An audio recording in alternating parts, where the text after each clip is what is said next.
Hadith 660.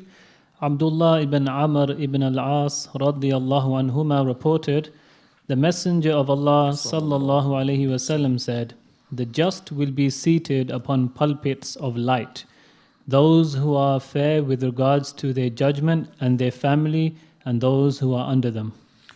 Right, so the responsibility of the Muslims is a communal responsibility. Muslims, you are responsible not just for yourself or your family or your tribe, but for the whole Muslim community. And the matter or the issue of ruling is a matter that would touch everything, whether it's the major or the minor, the old or the young, the child or the adult. So the person has to know that this is a responsibility, has to be taken care of. And it shows us in this hadith the rank of those people who are just. They are on pulpit of light.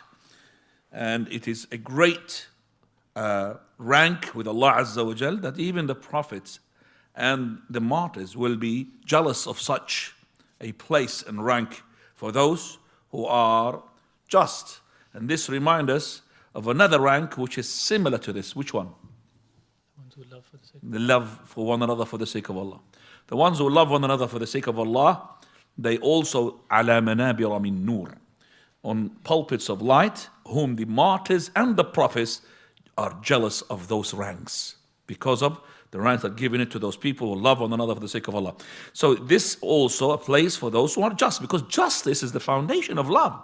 How can you love without justice? Actually, sometimes the love makes you to be siding with the one whom you love, which is not correct. The justice is one of the things that is the foundation for you to be, even if it is your daughter, you'll be just. If you remember the hadith of the Prophet of Allah, wa aymullah, by Allah, if Fatima is to steal, I will what? Cut off her hand. That's the justice, even he loves her. And it shows us as well, the ranks of the believers, they vary from one another on the day of resurrection. The ranks of believers in Jannah, they are different from one another.